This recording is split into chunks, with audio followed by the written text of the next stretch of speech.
Hello guys! Welcome back to my channel. Ngayon ay panggabi ulit ako. Last na panggabi na duty. Tapos bukas pang umaga street duty po ako para bukas.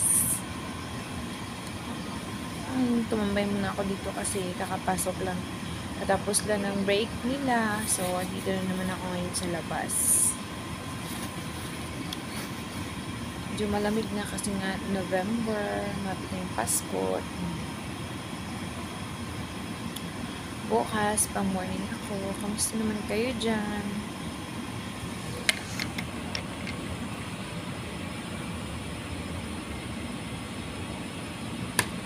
Mag-uumaga siguro tumatapos. Kaya may maiiwan pa kasi ang dami ng dami ng harvest ngayon. Nasa 116,000. Dami. Dito ka na tambay. Medyo malayo sa post ko, pero okay lang kasi sa compound pa din naman. Saka wala naman masyadong lumalabas ngayon kasi yung mga tao, busy pa sila. Hinahabol nila na hindi mabilis maubos mabilis maubos yung niya ngayon. Well, dito muna ako. Yung body ko kaya nasaan.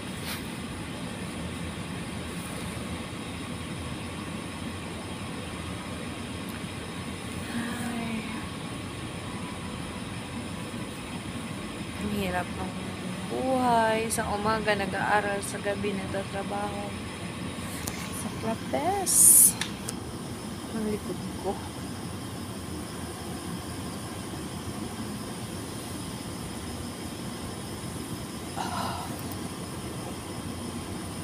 Ang nipis pa yung jacket na nadala ko.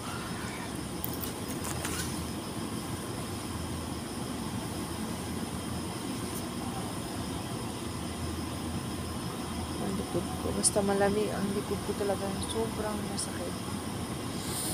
Parang yung tusok-tusok. Time check tayo. Alas 11:53 na ng gabi. Malapit na maghating gabi.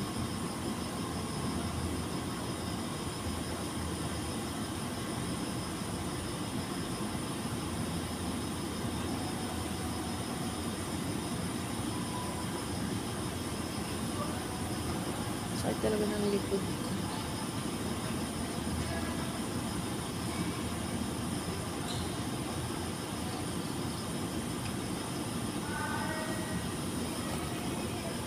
Sana'y maghintay ang hanggan.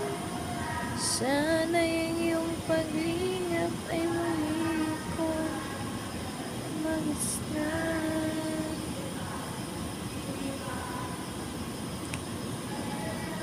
Nagsalita naman yung kanilang head person.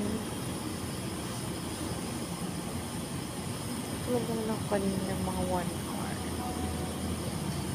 Kaya hindi ako masinantok at saka nagkape ako nga. Tapos ko na magkape. Hintay ako ng roll call. Roll call.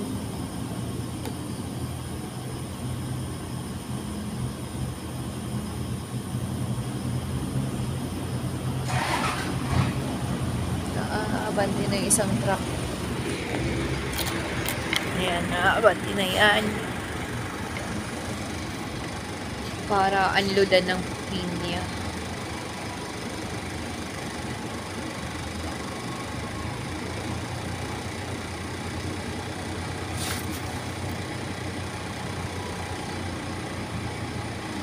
So, talaga ng likod ko. Super.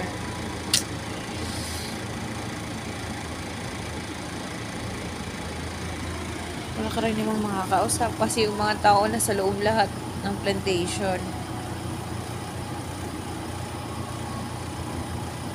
Yung nasa labas na yung dalawang utility. Minsan binigyan ko ng kape para makapagkape. So, inatian ko ng snacks ko na dala. Tapos madaling araw, uwi na ako, bibihis, break naman ang duty kasi straight nga. Sabi lang naman yung bahay dito.